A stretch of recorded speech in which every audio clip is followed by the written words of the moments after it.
తెలుగు రాష్ట్రాల్ని పెద్ద పులులు వణికిస్తున్నాయి. ఎక్కడో ఒక చోట వాటి సంచారం పల్లెలకు కంటి మీద కునుకు లేకుండా చేస్తున్నాయి. తాజాగా ఉమ్మడి వరంగల్ జిల్లాలో షికారు కొడుతోంది ఓ టైగర్.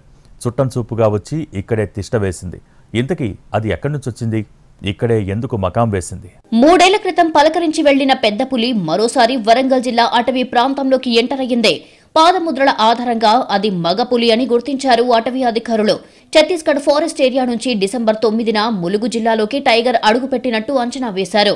వెంకటాపురం మండలం బోధాపురం సమీపంలో రైతు నరసింహారావు గాండ్రింపులు విని అధికారులకు సమాచారం ఇచ్చారు. అది గోదావరి దాటుకుని మంగపేట మండలం మల్లూరు నరసింహసాగర్ ఏరియాలో 3 రోజులు సంచరించింది. మంగపేట నుంచి 13న పంబాపూర్ ప్రాంతంలోకి వచ్చినట్లు పాదముద్ర ద్వారా గుర్తించారు. వారం రోజుల పాటు తాడవాయిలోని నర్సాపురం బందాల అడవుల్లో తిరిగి చిన్న చిన్న జంతువులను వేటాడినట్లు ఆనవాళ్లు కనిపెట్టారు. అనంతరం భద్రాద్రి కొత్తగూడెం జిల్లాలో 2 రోజుల పాటు సంచరించి మళ్లీ తాడువాయి అడవుల్లోకి ప్రవేశించింది. ఛత్తీస్గఢ్ నుంచి ఉమ్మడి వరంగల్ జిల్లాలోని అభయారణ్యంలోకి ప్రవేశించిన టైగర్ 20 రోజులు 450 కిలోమీటర్లు తిరిగినట్టు లెక్క కట్టారు. ప్రస్తుతం మహబూబాబాద్ జిల్లా పాకాల అభయారణ్యంలో తిరుగుతోంది. గతంలో 2021 నవంబర్లో భద్రాద్రి కొత్తగూడెం జిల్లా నుంచి మహబూబాబాద్ జిల్లాలోకి ప్రవేశించి వరంగల్, ములుగు, భూపాలపల్లి మీదుగా ఆదిలాబాద్ అడవుల్లోకి వెళ్లిపోయింది. అప్పట్లో పశువుల్ని చంపిన ఆనవాళ్లు కూడా అటవీశాఖ గుర్తించింది.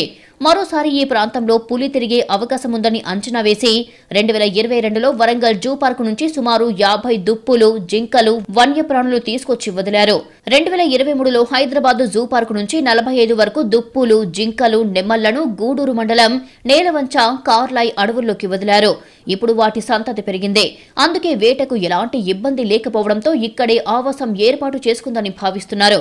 ఏటూరు నాగారం, పాకాల, ఉమ్మడి వరంగల్ జిల్లా అటవీ ప్రాంతంలో టైగర్ జోన్ ఏర్పాటుకు చేస్తున్న ప్రయత్నాల్లో భాగంగా చేపట్టిన చర్యలు సత్ఫలితాలనిస్తున్నాయంటున్నారు అధికారులు.